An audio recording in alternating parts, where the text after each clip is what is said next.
This program is brought to you by On-Site Technologies. Welcome to Women of Mariposa. My name is Marlena Hebern, and I'm your host today, and my guest today is Miriam Costello. And when I asked her to be on the show, she said, I can talk about three things. I can talk about my interior design company, or I can talk about Miriam and Company, her store here in Mariposa, or I can talk about Yosemite. So we're going to start with Yosemite. Can you tell me a little bit about your history in Yosemite? Excuse me, that's terribly limited. I can talk about a lot of things. Oh, well. I just need a clue. We'll start with one of those three. I'd love to tell you about Yosemite. I think it's always been our family's other home.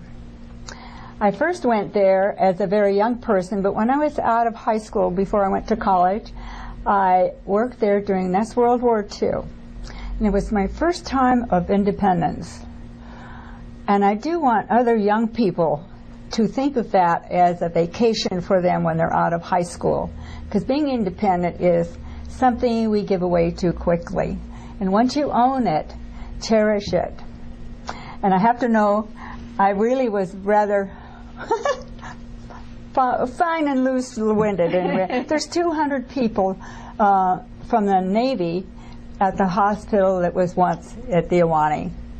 And if you can't get a job or a date with 200 people, but I even changed my name to Mike. I've never quite got over why I did that, but I could. You know, I didn't have to ask anybody or anything. So it's a fun place, and that's what my son does up there. He's been there 30 years, and he's in charge of recreation.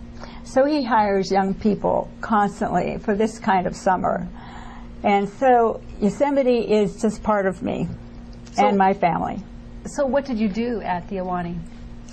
Oh, I didn't work there. I was 18. You don't get that, because it was a hospital. I worked at something like the food court at the Yosemite Lodge now. Okay. And the reason you want to work those hours is because in between meals you can go climbing. And so that's another privilege. Okay. So that's great. And my grandchildren have all been born there. One is now in England and the other one is in Colorado. I've had nieces come and work there because my sweet son, he holds it open for all cousins. Yeah, okay. So Sean would have them come for the summer, and that became a tradition for the family. So yes, it is part of us. So you have a long history. Yes. In the park. What have you noticed about the park that's changed since then? You know, it's so funny. It's always been so beautiful to me that I don't notice change so much. I think different companies that own it, we're going to see a change again next year. And that's when the changes come in from the higher echelon. At my son's level, things just go along smoothly.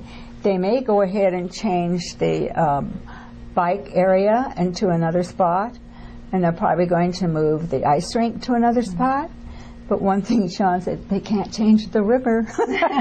So that's a permanent thing. I don't see a lot of change. I just see it's more crowded maybe, but I would say to my people who come into my store, I say, if it gets too crowded, just look up. It's so gorgeous. Speaking of looking up, do you remember seeing the firefalls? Oh, yes. Oh, I forgot about that. Oh, yes, because I worked at Camp Curry, too. The firefalls were magnificent.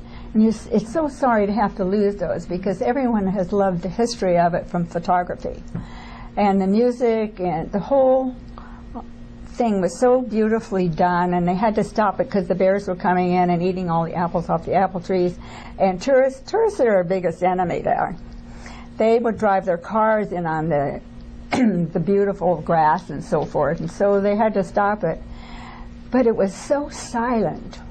There's a man down below who's calling up, "Is the fire ready?" And they're calling up there. Yes, and he's saying, "Let the fire fall." Then someone sings this beautiful love song, like Jeanette MacDonald would in those days. And everybody's just crying. And I'm sorry they had to let it go, because it's really been a historical remembrance for many people. Mm-hmm. I've heard about people talking about it, and just the idea that they could talk from the bottom to the top. I know it. That's what's so interesting. The voice just carried like it was what you and I are doing now. There's so much noise in the valley now that Yeah. I can't even imagine. But being it's able to not hear then. somebody. When they Not have to then. be quiet for that, it's just silent. And that's part of its beauty, too. Wow, that's pretty cool. Mhm. So you've been a successful businesswoman here in town for quite a while. Oh, you know, I took the math yesterday because I hadn't really remembered. I came in 1988 and I found out through my, that's 27 years, and I went, oh my gosh, I hadn't thought of myself being here that long. It's amazing, I've never lived that long anywhere. I'm a mover. And I've lived in major cities throughout California mainly. And so it's been a great move.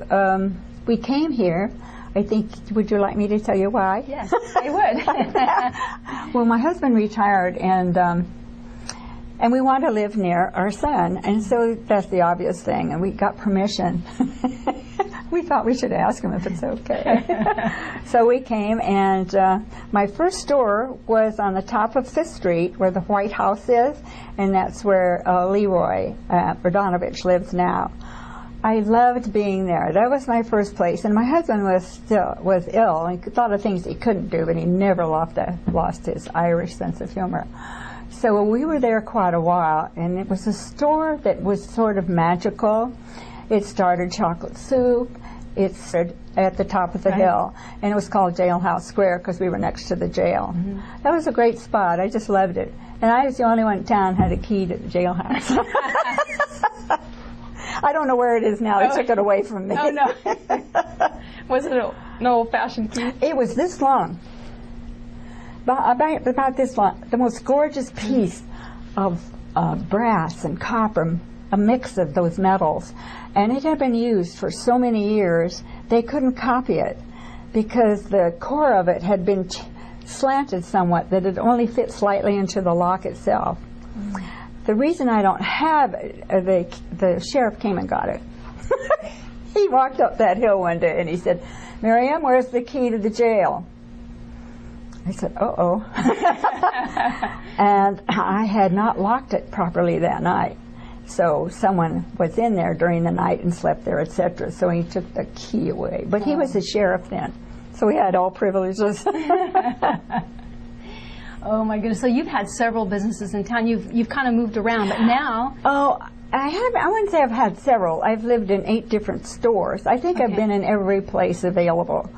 That's what I always get teased about. But they've all been moves that have been necessary, either from the owners of the buildings or etc.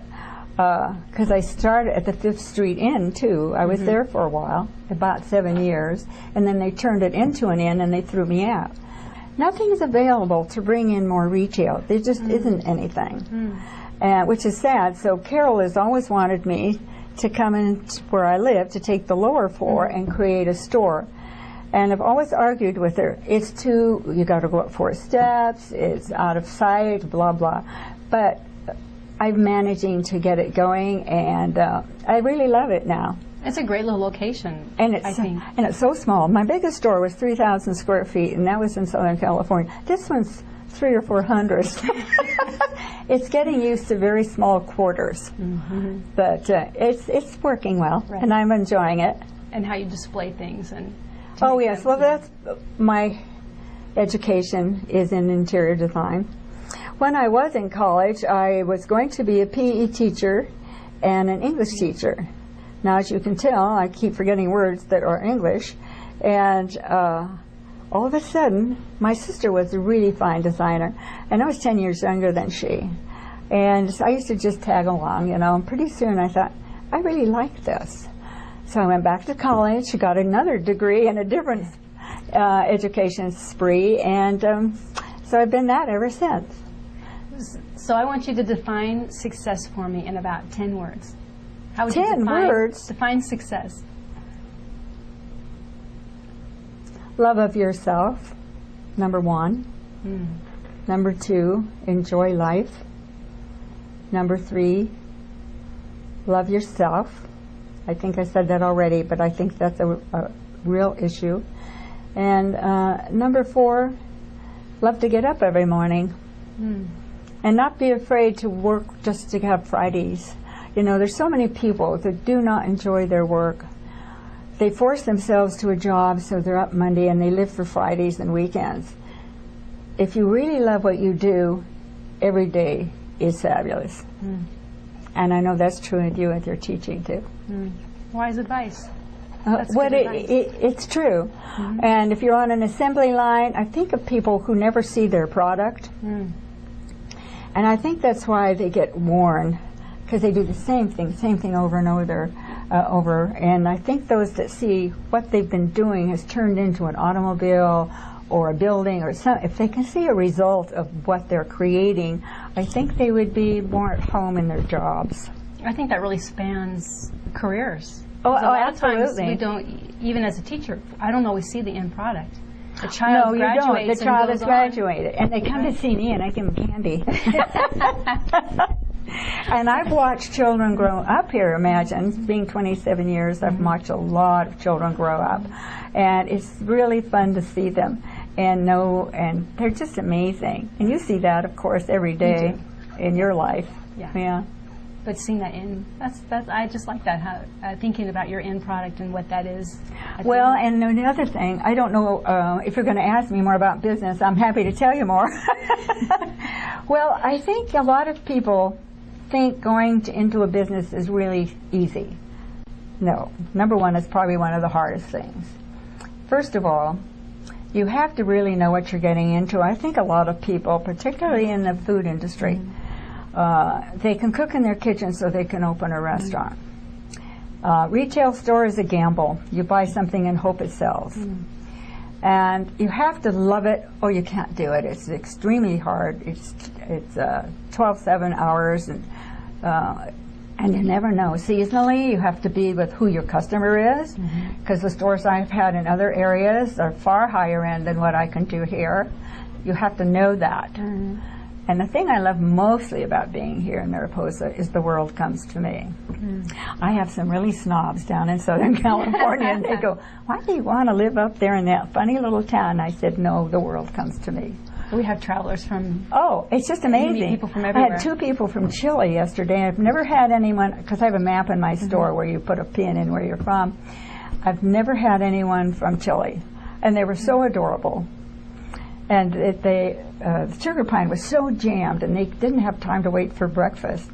So I sent them down. I gave them directions, gave them the sign, go down 4 blocks, stay on the left, and go. And they loved it. And go to Donuts to Go-Go. They thought that was hilarious. So that's all fun, and that's all exciting. The selling of it and the buying of it is very tricky and hard. But if you love it, it's worthwhile. I think it's important that when you're starting on a venture like that, that you do that little research and know that what you're getting into. And if you think you don't need it, go work for someone who's doing what you want to do. Find someone who's doing it well and work for them, and then you'll find. And maybe you'll have to go back to college and get another year or so, whatever. But know what you're doing before you put that foot in the door. And the pieces of it, the accounting, oh the yes, ordering, it's all very those complex. pieces, right. And then if you don't make any money, well, the State Board of Equalization says it takes 2 years to start a new business. And I find that every time I move, it also reaches that complex somewhat, except a year is adequate for every time I've moved. And mine's getting better, and more people, they don't find you. You know, they get used to being where you are, and then you're not there. Well, she must have died. Well, she's old enough. Let's get rid of her. And we're so lucky to live in a wonderful town. Another thing tourists will say to me, everyone here is so nice and polite. And I said, yes, everyone comes here through choice. No one is made to come here, and you come because you want to, and you find you have to bring your work with you, unless you're applying for government jobs and so forth. And so I think that's really true too. I think also just being in the mountains, we're a little slower pace. It's not so much pressure. Oh yeah, see, that's most of it. Yeah. Except I'm a city girl, so I love when all the bikes come. And I don't like the fire engines for the reason we all are suffering with now, like but when they race through town, I run out to see what's going on. Yeah, I love it. I'm so used to noise that silence is sometimes its own noise. So if people want to find you, where do you have a website? I don't have a website yet because since the move, but I'm on Facebook. Okay. And As Miriam Company? no, I made it this name long before. I'm a Wizard of Oz person. And when no one knows what to give me in my family, they give me some joke thing from the Wizard of Oz or a book about the Wizard of Oz or anyway, which I have always loved, but my email is Yellow Brick Road. Road is RD, so it's yellowbrickrd27 at yahoo.com. Okay. Well, thank you for coming today. It was Is it great over? having you. I think we're about over. I'm not nearly through. Because you asked me some of the other questions that were more interesting, like who do you admire most? Who do you admire most? Eleanor Roosevelt. Oh. And she's just getting on the $10 bill. And I am so Yeah. excited. But see, she was part of World War II, and she had a column in the newspapers called My Day. She was an amazing woman, and I read it every day, even though I was quite young at the time. And down at the bottom, I remember one when it said, "Conquer your fears." I haven't done it yet. I'm afraid of water. I'm not a swimmer. I was born in Salt Lake City, and I think it's the Great Salt Lake ruined me for water. And so I went out to the swimming pool here, had a great teacher, and I said, "Okay, Eleanor, I'm going to conquer this fear. I'm old enough now to know that I need to get over it." No, it got boring, so I went home. But I always loved that about her. Wonderful statements. And my favorite word or quote is Will Rogers. You know, his books are fabulous because they're mostly political, and everything he says in them is still true today. It's just fascinating to read. And one of my favorite things that applies to me as well is I never met a man I didn't like. And see, I just love people, and I really feel like I never met someone that I couldn't like if I didn't like it first. There's something in everybody that's full of love and understanding and the flow of life in general. I like that. And to look at people and look for the positive. Oh, yes. People. And that's the other thing, too. As a part of a positive action to everything. Some people are just totally negative. That's the way they are. And their lives are like that. So if you're positive, then your own world becomes that, because that's what you create. Right. And it's an area of beauty, and everyone should live with beauty. Well, thank you, Miriam. I think we're through now. Now you can edit that, please. Thank you. This is Women of Mariposa, and Miriam as our guest today. And you can follow us on Twitter at women_Mariposa. Thank you for joining us.